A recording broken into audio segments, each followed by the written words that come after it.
Good Saturday morning to everybody, and welcome to Mortgage Matters Radio Show and the Connecticut Real Estate Edge podcast, along with Rob Weinberg. I'm Gary Byron. Hey, Rob. Good morning. Gary. Great to see you, my man. Good to see you again. How are you?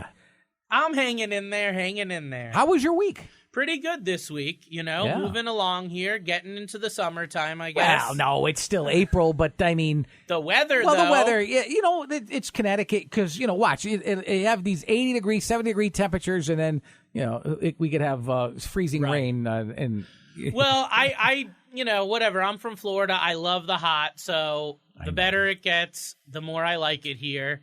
But with that said, we were talking about it last show, too, that I like more I guess I would call it like just everyone's aura during the summer and spring. It's everybody's in a better mood. Better mood. There's less depression. People are out and about. People are feeling good. There's a pep in the step. There's just socialization going on. We're not all cooped up, and I just feel like life is better. There's a name like for that seasonal depression, which right. is in the winter where it's darker early, it's colder. Well, now we're climbing out of that. But there's a name. Cabin fever. Okay. Jimmy J, producers say. No, that's not the technical term for it, but essentially that's what it ends up becoming. Now, traditionally, late March into April, you start to see the first wave of houses getting on the market. I remember over the winter, my town of Newington saw only, I think we had 4 or 5 houses. That was it. Yeah, that was on. I'm looking on Zillow. I'm looking on Realtor.com. I'm like, that's it. These are 4 or 5. I'm waiting. Used to be page 2, page 3. Now I'm starting to see, double that, triple that. Well, yeah, so like we've been talking about on this show. It's still nowhere near where, Look, it's not going back to what it was. I think the statistic I read was that during the last housing bust, there was 4 million homes for sale nationwide. Now, in the current market, there's less than 1 million. Okay, we talked about supply and demand. Like, you don't have to take out a math or a calculator and figure math on a sheet of paper to know that 1 million homes is way less than 4 million. So that's the reason why I think we're going to keep seeing that support of home prices. But as you alluded to, Gary, we hit that time of year where people that were thinking about selling finally start pulling the trigger. And I think we're going to start seeing more and more homes come on the market over the next 30, 60, 90 days, as we normally do in the spring and summer. I don't think we're going to see an influx of properties. Absolutely not. I don't think we're going to see a glut of homes sitting on the market. This year or for this year is all I can really say. Okay. I can't really speak years out, but because so much could change, right? But right now, all of the economics are there for like really, really low supply and really, really high demand. Even if another 20 homes came on the market in Newington, there still wouldn't be enough, right? There wouldn't. There's just more people that want to buy than there are homes to be able to be sold to them. So I'm very hopeful that we'll continue to see that escalation in home, not home values, but more so home listings, right? But with the new listings coming on the market, there's new buyers coming in to get those listings. There's new people getting pre-approved right now that had also been waiting for the spring and summer. Maybe for their kids, most people, it's because they don't want to pull their kids out of school. So by buying in that spring and summer, they can close in like July, August, get the kids in the new house, and then get them in the new schools without skipping a beat. So this is something every year we see this zigzag, this ebb and flow. This year is no different, but I think it's more embellished because we're coming off such low inventory. Right. So let's hope that continues. Okay. There's always hope. When someone is, I don't know, closing in on a mortgage, they want to close on their mortgage. Good God, we could use the best of advice, right? I mean, yeah, everyone gets really, really worried about the closing process. Well, squirreling money away for a close, there's a closing cost, and don't attorney's financially fees, strap down payment. Right, what do I need? What don't I need? What did I already pay? Like, I get it. It's so confusing. It really is, and not to get ahead of ourselves, but like one of the big things is if you're listening right now and you're stepping back going, I'm closing on a house or I'm in the process of buying a house and I don't know what the heck to do. I don't know what my next steps are. I don't know what the closing looks like. I don't even know when the closing really occurs. Well, number one, this show is for you. You're going to want to listen the entire way through because we're going to tackle all that. But number two, if you're having those doubts in your head, I'm not throwing anyone under the bus here, but it's really time to have a heart-to-heart with yourself and maybe with your other professionals to figure out who you're working with in this transaction, meaning your real estate agent and your mortgage lender. Them being the main two that are going to be holding your hand through this process and ultimately through the finish line, which is the closing. So if you're not feeling comfortable, you don't have that trust, and you don't have that framework or that game plan, then I think that's where we have to start, is just kind of redoing and recalibrating. And at the very least, communicating and saying, hey, I'm confused. I need help. What do I need to expect here? All right. So I was told, put aside $10,000 for a closing cost. It could actually be less, but you'd rather It could be more, too. I'll tell you. If you're buying a $2 million home, it's a heck of a lot more than $10,000 in closing costs. It's all relative, I suppose. Yes. How much are attorney fees? How much is the inspector? How much is he going to charge? So, Gary, I wanna step back from that, because everything that you asked is a valid question, but every single person that's listening is going to have a different answer, okay? Your home inspection might be $500, theirs might be $450. Your appraisal might be $600, their appraisal might be $489. So, yes, those are valid questions, but not until you know what house you're buying, not until you know your price point, not until we have all these other variables. What about an attorney fee? Attorney's fee also. Some attorneys charge $750. I've seen others charge $3,000. Exact same attorney. In Connecticut. What's the difference? Well, one may be, mainly focused on high net worth or higher end properties. They're going to charge more complicated scenarios. Pretty big discrepancy. Well, then you may have one. The main attorney we've had on the show that I use, Keith Hathaway, gives my clients an amazing deal. And this isn't for everyone, so I'm not going to tell the price, but he gives a really, really low price to my clients that'll smoke any attorney ever in Connecticut that I've ever seen. But he gives great service. And he does that because I send a lot of volume through. So again, your attorney fee might be different. And if someone's doing a loan with me and using my preferred attorney, you're darn right, their attorney's fee's less than that guy in Greenwich charging $3,000. Okay? Right. So that's very, very important. But there's different things that happens during the closing process. All right? Let's talk about that. What exactly does happen? I mean, kind of walk us through the different steps involved. So as we're leading up to the closing, we're going to have the clear to close. The clear to close is when the underwriter says, they basically check a box and say, we've reviewed everything, you're ready to close, okay? And that's a huge part of the process for Celebration. It really is. Because you as the buyer, most of your paperwork is done. Like the mortgage process is coming to a close, okay? We're at like third base, headed for home at that point, So you're almost done. So clear to close, once that's completed, then typically I facilitate the scheduling of the closing at that point. So I'm going to communicate out to everyone, the attorneys, the realtors, we're ready to close, we're ahead of schedule, or we're right on schedule, right on track. And we try to get an idea of what the closing date's going to be at that point. Schedule the closing, potentially even schedule the exact time and location of where you're going to go for that closing. And this might be a couple days before. It might be, I have a client right now that's 3 weeks they're doing this, and they're not closing for 3 weeks. But they still have their closing scheduled for the end of April. You see, but they're still doing that now. So it doesn't have to wait till the last minute. The next thing is going to be the final numbers review and tabulation. So there's going to be a closing disclosure or a settlement statement, depending on the type of loan that you're getting. And it's going to detail all the fees, the attorney's fee and all the appraisal fees, loan origination, all these different fees. It's going to outline. And two very important things it's also going to outline are how much money you need to bring to the closing, meaning send your attorney for the rest of your down payment, closing costs or whatnot. And number two, and arguably even more important, what's your final monthly payment on the mortgage, right? Down to the penny, including everything. What is that monthly payment? So we're going to finalize those numbers, and that can take a couple days, even a week or more, depending on your attorney and how quick they do that. So once that's done, we're going to review it with you. I'm going to sit down. The way I do it is I sit down with my clients, typically over the phone, and we'll spend between 10 and 20 minutes going over the entire disclosure, top to bottom. I give them all the important information. I have a whole checklist that I review.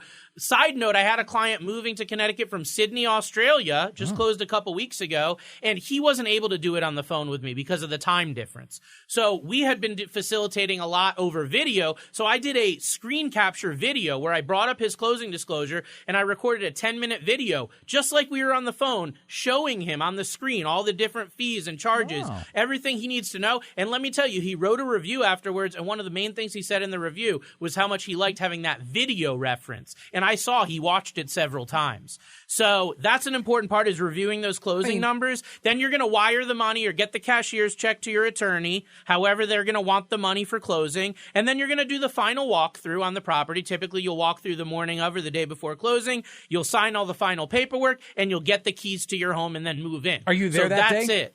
Depending, I mean, I've had people close at my office. Usually, though, they close at an attorney or their realtor, and typically also the seller and the buyer will close at different times, sometimes different locations as well. All right, I mean, look, closing day, it can be very nerve-wracking for home buyers. Maybe explain what they can expect on the actual big day. Yeah, so, you've had this build-up over this mortgage process, which could be a couple weeks to a couple months, and you want to make sure that you have it smooth. You don't want to have any hiccups on that big day, right? It's almost like your wedding day for buying a house. So what you want to do, just some best practices, make sure your funds are with your closing agent or closing office ahead of time. I usually recommend that my clients send their money the day before or even a couple days before if they can. It just makes sure that the money's where it needs to be and there's no hiccups or issues waiting for it.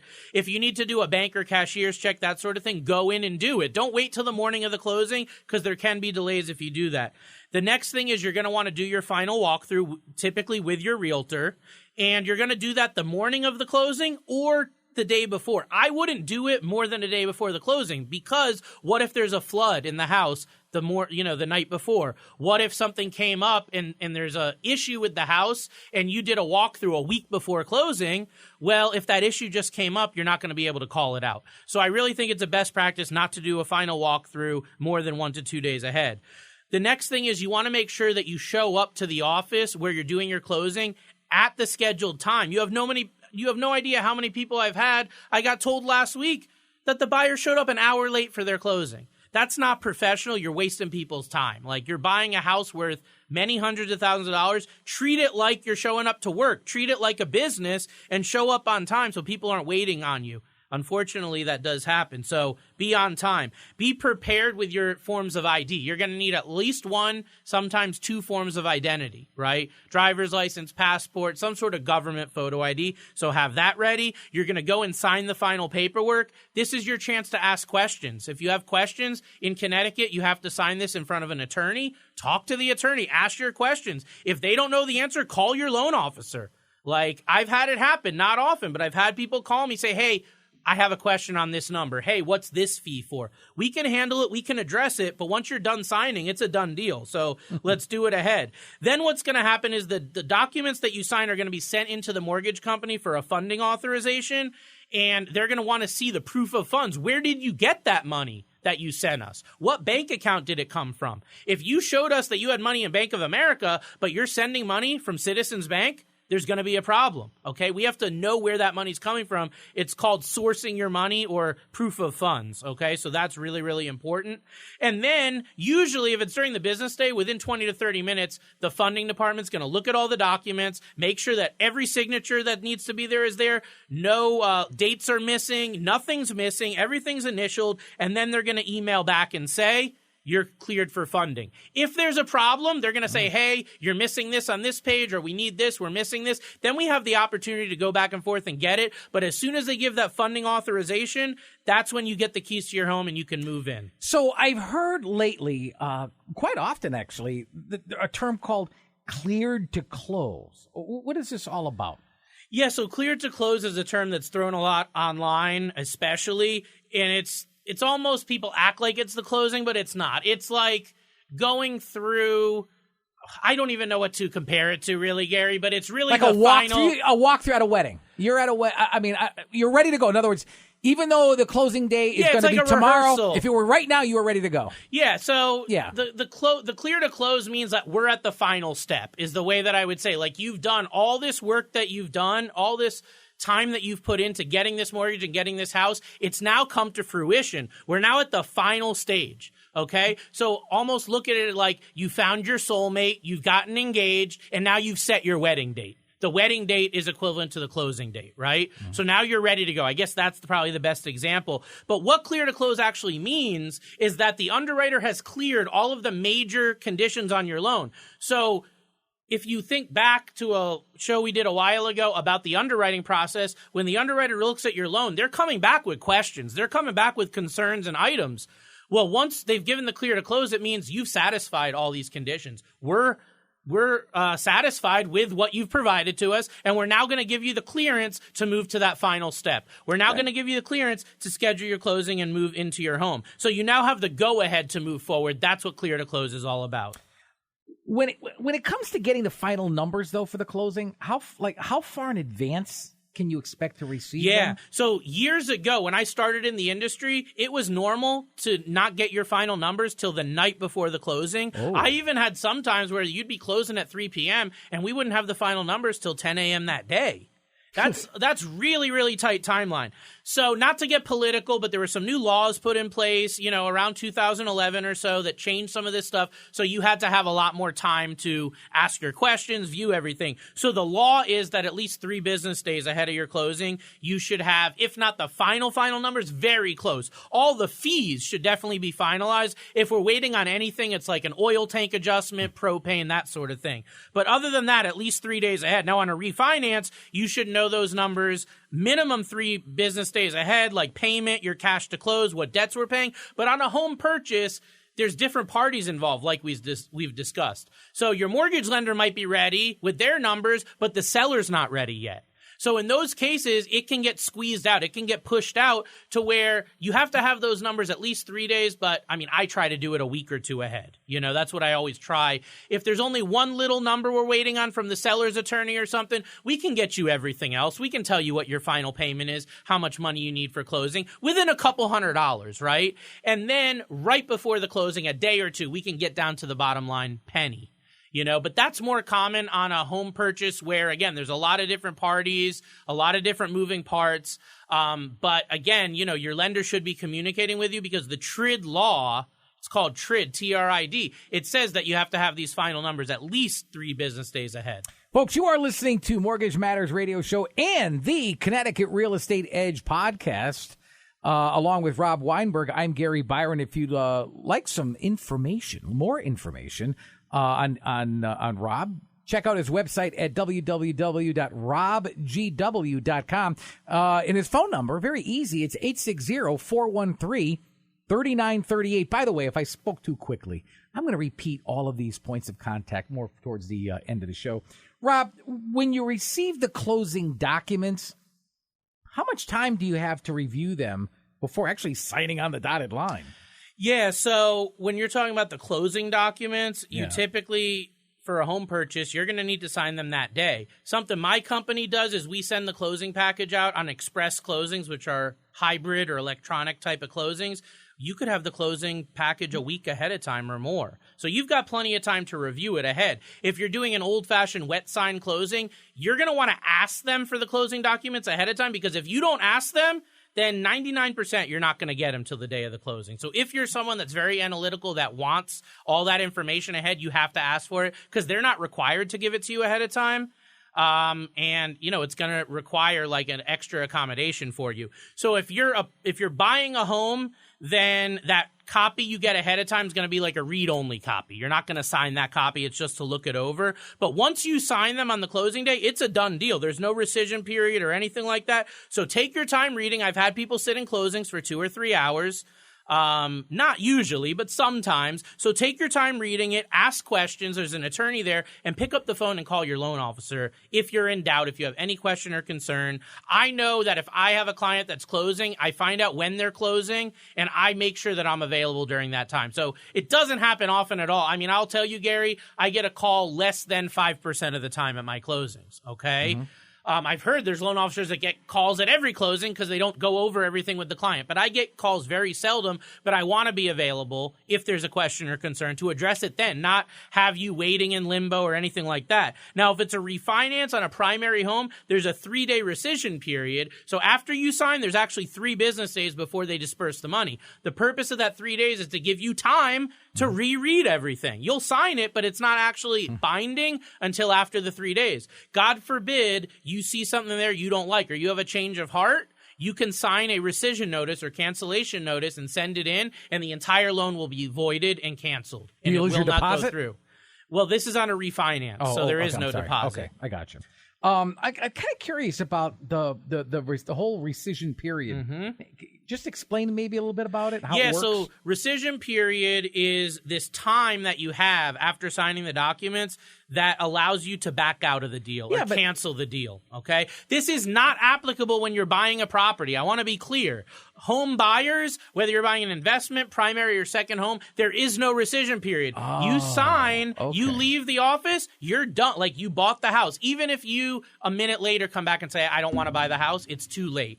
With a refinance on a primary home is the only place that this applies, is a primary home. Then you have the 3-day rescission period. It doesn't count Sundays or holidays, so keep that in mind. But that gives you time to ask questions to the loan officer, reread, and make sure you're getting the deal that you thought you were going to get. And if not, you can sign it and cancel the whole thing. You clarified it. Thanks. I was a little confused here. What kind of info is typically included in the closing disclosure? And it really is there anything that the home buyers should kind of pay special attention to? Yeah, so one of the things that I like with the closing disclosure is that it gives you really all the main relevant information that you need. Now, years ago, we used a different form called the HUD-1 settlement statement. It was a little more confusing. Some people like that one more. Some people like the closing disclosure more.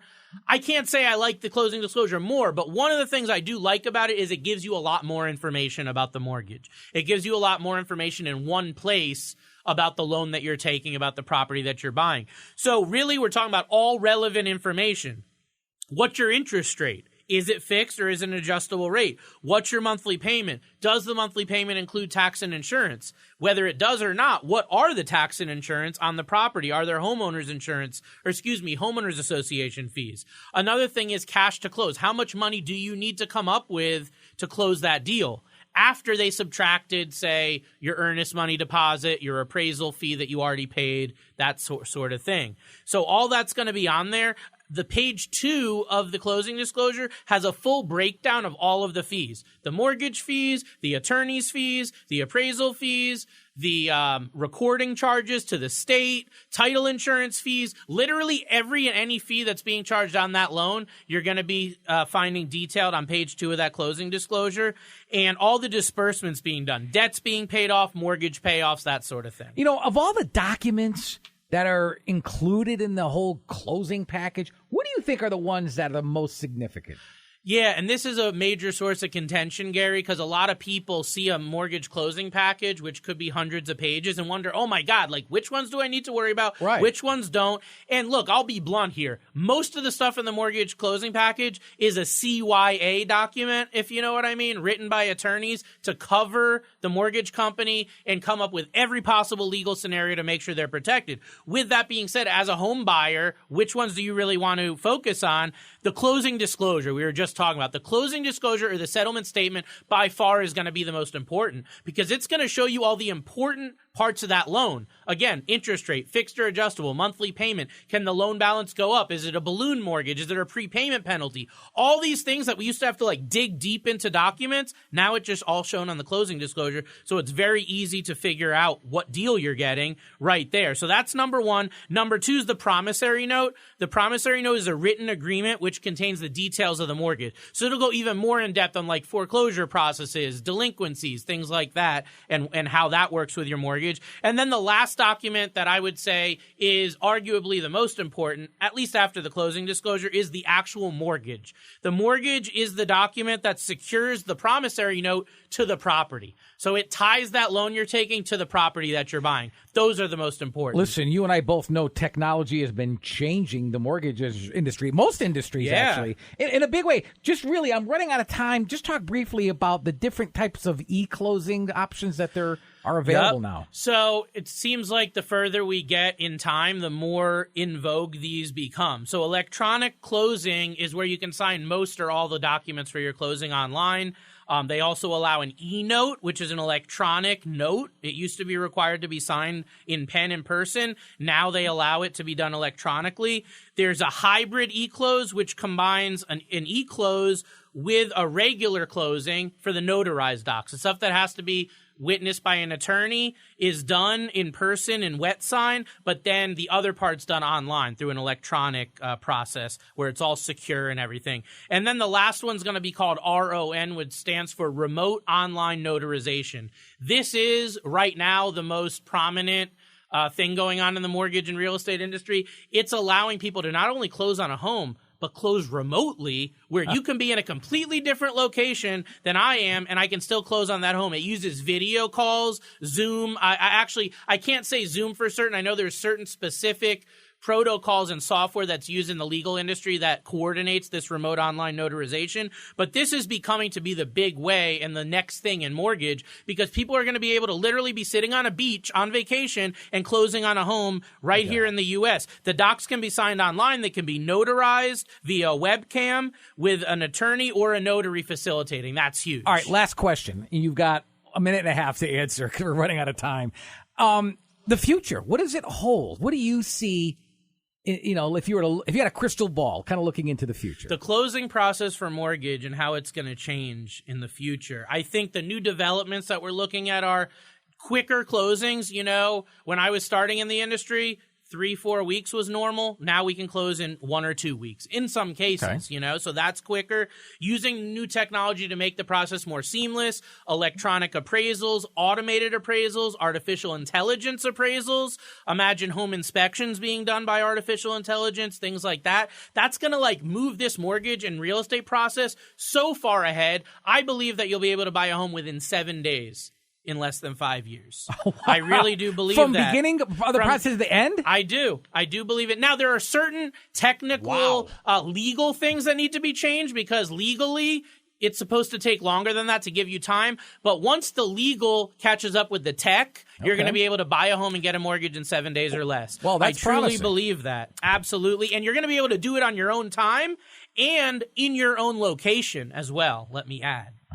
Future looks bright. Folks, you've been listening to Mortgage Matters radio show and the Connecticut Real Estate Edge podcast. If you'd like more information on the discussion today, as well as any of the other topics that we've had in the past, simply head on over to Rob's website. It's www.robgw.com. Incidentally, if you have a question that you'd like to have answered, maybe right here on these very airwaves, simply email Rob. It's easy to do. It's Mortgage Matters Radio Show at gmail.com. And by the way, if you'd like to set up a consultation with Rob, here's the phone number. Write this down. I know it's the weekend. You can call him on the weekend. I'd say give him a call first thing on Monday. Write it down, though. 860-413-3938. Let me repeat that for you. 860-413-3938. For Rob Weinberg, I'm Gary Byron. Thanks so much for listening to Mortgage Matters Radio Show and the Connecticut Real Estate Edge podcast. Until next Saturday, have a good one, everyone.